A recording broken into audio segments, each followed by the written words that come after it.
ইমাম আবু হানিফা রহমাতুল্লাহি আলাইহির জামানায় কাফেররা বিশ্বাস করতো না যে প্রতিদিন সূর্য ওঠে, সূর্য অস্তমিত যায়, দিন হয়, রাত হয়, এর পেছনে যে আল্লাহ তাআলা আছেন এ কথা তারা বিশ্বাস করতো না।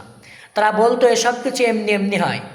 এই যে সূর্য ওঠে, সূর্য অস্তমিত যায়, দিন হয়, রাত হয়, পৃথিবীতে যা কিছু হয় সব কিছু এমনি এমনি হয়, এই কথা বলতো কাফেররা।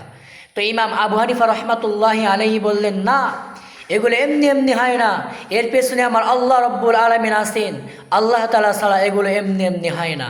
তো কাফেররা বললেন, না, এগুলো সব কিছু এমনি এমনি হয়। তো ইমাম আবু হানিফা বললেন, না, আল্লাহ তাআলা ছাড়া এগুলো হতেই পারে না।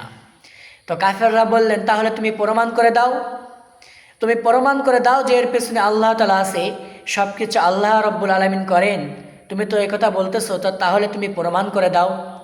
তো ইমাম আবু হানিফা রহমতুল্লাহ আলাইহি বললেন, আচ্ছা, আমি অবশ্যই প্রমাণ করে দেব।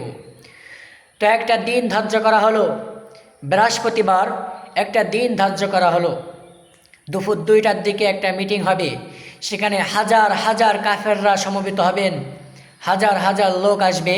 সেখানে ইমাম আবু হানিফা রহমতুল্লাহ আলাইহিকে প্রমাণ করে দিতে হবে যে এগুলো সব কিছু আল্লাহ তাআলাই করেন। তো বৃহস্পতিবার একটা দিন ধার্য করা হলো, দুপুর 2টার দিকে সকলের আসার কথা, সবাই এসেছে, হাজার হাজার কাফের উপস্থিত হয়েছে, হাজার হাজার লোক উপস্থিত হয়েছে, সবাই টাইম মতো চলে এসেছে, কিন্তু ইমাম আবু হানিফা এখন আসেন নাই। দুপুর 2টা বেজে গিয়েছে, ইমাম আবু হানিফা এখন আসেন নাই। 3টা 4টা বেজে গিয়েছে, ইমাম আবু হানিফা এখন আসেন নাই।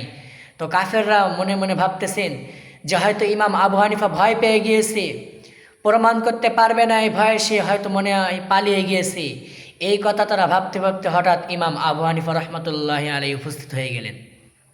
তো সকলে হতবাক হয়ে গেলেন, কি ব্যাপার, তুমি এত দেরি করলা কেন?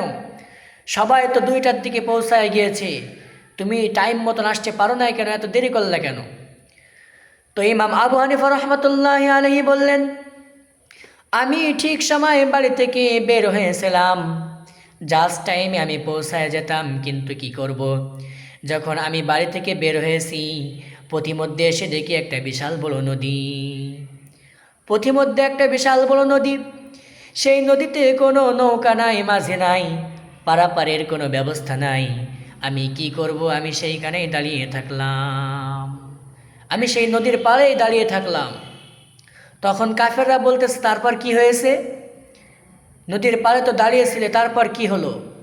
তখন ইমাম আবু হানিফা রহমাতুল্লাহ আলাইহি বললেন, হঠাৎ করে আমি দেখতে পেলাম যে নদীর পাড় থেকে একটি গাছ এমনি এমনি নদীতে পড়ে গিয়েছে, এমনি এমনি নদীতে পড়ে এমনি এমনি আমার সামনে ভেসে ভেসে এসে এমনি এমনি একটি বিশাল বড় নৌকা হয়ে কোনো মাঝি ছাড়া, হাল ছাড়া আমাকে নৌকায় উঠিয়ে এমনি এমনি আমাকে পার করে দিয়েছে। সুবহানাল্লাহ। ইমাম আবু হানিফা বললেন যে আমি দেখতে পেলাম একটা গাছ এমনি এমনি নদীতে পড়ে গিয়েছে, এমনি এমনি আমার সামনে ভাসতে ভাসতে এসে এমনি এমনি বিশাল বড় নৌকা হয়ে কোনো মাঝি ছাড়া, হাল ছাড়া আমাকে এক টান দিয়ে নদী পার করে দিয়েছে। সুবহানাল্লাহ। এই কথা যখন কাফেররা শুনলেন তখন বললেন, তোমার তো মাথা নষ্ট হয়ে গিয়েছে, তোমার তো মাথার সিট খারাপ হয়ে গিয়েছে, তুমি তো পাগল হয়ে গিয়েছো। তো ইমাম আবু হানিফা রহমতুল্লাহ আলাইহি বললেন, কেন?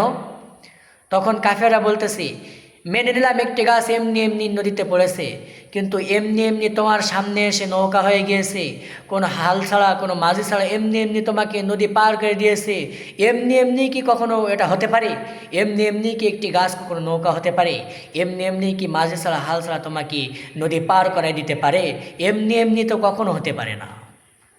তখন ইমাম আবু হানিফা রহমতুল্লাহ আলাইহি বললেন, যদি এমনি এমনি একটা গাছ নদীতে না পারে, এমনি এমনি যদি নৌকা না হতে পারে, এমনি এমনি যদি হাল মাঝি ছাড়া আমাকে পার করাই না দিতে পারে, তাহলে শুনে রেখে দাও, জেনে রেখে দাও, এমনি এমনি সূর্য ওঠে না, এমনি এমনি সূর্য অস্তমিত যায় না, এমনি এমনি দিন হয় না, এমনি এমনি রাত হয় না, এর পেছনে একজন আছেন, তিনি হচ্ছেন আমার দয়ার আল্লাহ।